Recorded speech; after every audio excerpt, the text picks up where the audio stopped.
इस संसार में कर्म को मानने वाले लोग कहते हैं भाग्य कुछ नहीं होता, और भाग्यवादी लोग यानी जो सिर्फ भाग्यों पे भरोसा करते हैं वो कहते हैं कि किस्मत में जो कुछ लिखा होगा वही होकर रहेगा। अर्थात इंसान कर्म और भाग्य इन दो बिंदुओं की धुरी पर घूमता रहता है और एक दिन इस जग को अलविदा कहकर चला जाता है। तो चलिए भाग्य और कर्म को अच्छे से समझने के लिए पुराणों में बताया गया एक कहानी में समझते हैं। एक बार की बात है कि देवर्षि नारद वैकुंठ धाम गए। वहां उन्होंने भगवान विष्णु को प्रणाम किया और श्री हरि विष्णु भगवान से कहा, हे प्रभु, पृथ्वी पर आपका प्रभाव कम हो रहा है। धर्म की राह पर चलने वालों को कोई अच्छा फल नहीं मिल रहा, और जो पाप कर रहे हैं उनका सब भला हो रहा है, उनके मजे ही मजे हैं। तब श्री हरि विष्णु भगवान ने कहा, ऐसा नहीं है नारद, जो भी हो रहा है सब नियति के कारण ही हो रहा है। नारद बोले, प्रभु, मैं तो ये सब पृथ्वी लोक देखकर आ रहा हूँ। पापियों को अच्छा फल मिल रहा है और भला करने वाले धर्म के रास्ते पर चलने वाले लोगों को बुरा फल मिल रहा है। श्री विष्णु भगवान ने कहा, नारद, कोई ऐसी घटना बताओ जो तुमने देखा हो। तब नारद जी ने कहा, अभी मैं पृथ्वी लोक के एक जंगल से आ रहा हूँ। मैंने देखा कि वहाँ एक गाय दलदल में फंसी हुई थी। कोई उसे बचाने वाला नहीं था। तभी एक चोर उधर से गुजर रहा था। वो चोर गाय को फंसा हुआ देखकर भी रुका नहीं, बल्कि वो उस पर पैर रखकर दलदल लगकर आगे निकल गया।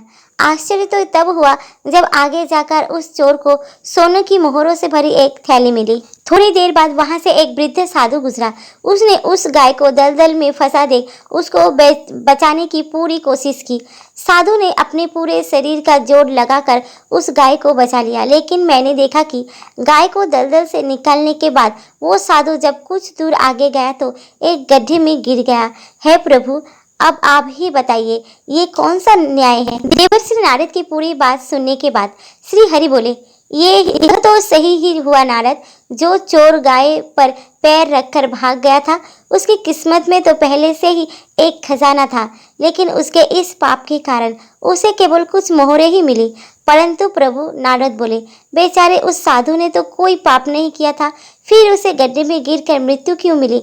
तब श्री विष्णु भगवान ने नारद को समझाया। नारद, उस साधु को गड्ढे में इसलिए गिरना पड़ा क्योंकि उसके भाग्य में उस समय बहुत ही कष्टदायक मृत्यु लिखी थी, लेकिन गाय को बचाने के कारण उसके पुण्य बढ़ गए और उसकी मृत्यु एक छोटी सी चोट में बदल गई, जिससे उसे मृत्यु के समय बहुत ही कम दर्द का आभास हुआ और वो स्वर्ग के भागी बना। अब नारद जी संतुष्ट थे, इसलिए इंसान के कर्म से उसका भाग्य तय होता है। इंसान को कर्म करते रहना चाहिए, क्योंकि कर्म से ही आप भाग्य बदल सकता है।